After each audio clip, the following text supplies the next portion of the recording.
بهار جانا نن ګوګل جان راوستي یو میریکل ګارډن دوبۍ ته. واقعي چې دا د کتو ځای دی او ما نه پاتې او سبا نه بله ورځ روان یم خپل وطن ته.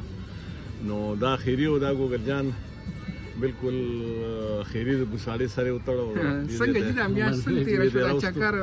ډېر مزیدار تېر شو او ډېره مینه راکړه خپلو دا مسافر خو مو لیدل د باچا خان بابا د فکر بچو ټولو پښتنو رانه ډېره زیاته مینه راکړه او دومره مینه یې راکړه چې زه حیران دریان پاتې یم. سوچ کوم په ځان خپله مینه ناکې او ما نه خپل بچي تپوس کوي په ټلیفون چې بابا دا تا ته خو خلکو ډېره زیاته مینه درکړه او هر څوک دې میلمه کوي. دا څه چل دی؟ ته خو سم سلیبریټي.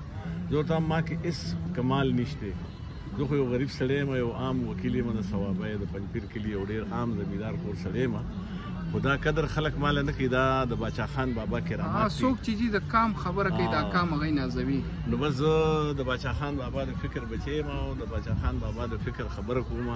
نو هغه خلک په سوشل میډیا ویني او د هغې په وجه ماله دومره عزت راکړ.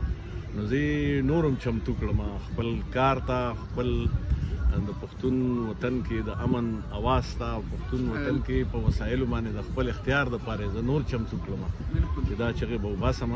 خو دلته مې یو کار ولیدو په دې میریکل ګارډن کې. بهاره داسې دی چې ما د پښتو یو ډېره زړه فوک لوبه ده، سندره ده. هغه دا چې زما لالې چینار دی جینۍ د ګلو ونه.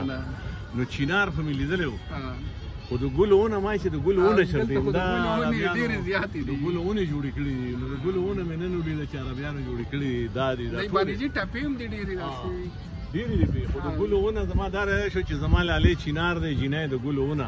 نو چینار مې لیدلی خو د ګلو ونه مې نن ولیده په میریکل ګارډن کې مې چې دا ټولې د ګلو ونه عربیانو جوړې کړي دي. د خپل وطن یې د ټولې دنیا د دلچسپۍ مرکز جوړ کړی. ټوله دنیا یې دلته راوستې ده او خپل وطن یې ښایسته کړی دی. خدای دې وکړي چې مونږ هغه خپل ښایسته وطن چې مونږ له خلکو روان کړی دی د ښامارانو په لاس کې دی.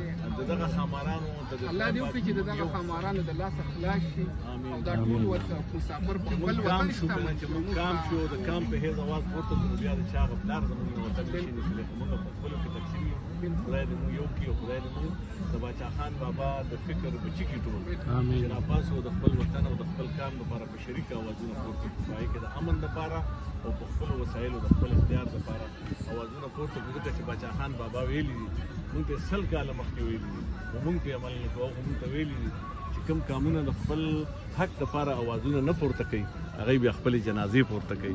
نو ځکه پښتنو مونږ 40 کاله وشو چې خپلې جنازې پورته کوو. راځئ چې د خپل حق لپاره په شریکه اوازونه پورته کړو. د خپل ستر بابا دغه خبره چې کوم نن رښتیا کړو، په هغې نصیحت باندې په ایماندارۍ سره عمل وکړو چې په خپل وطن کې د امن لپاره او د خپل وطن کې د خدای پاک راکړي شوي خزانو د اختیار لپاره خپل اوازونه په شریکه پورته کړو.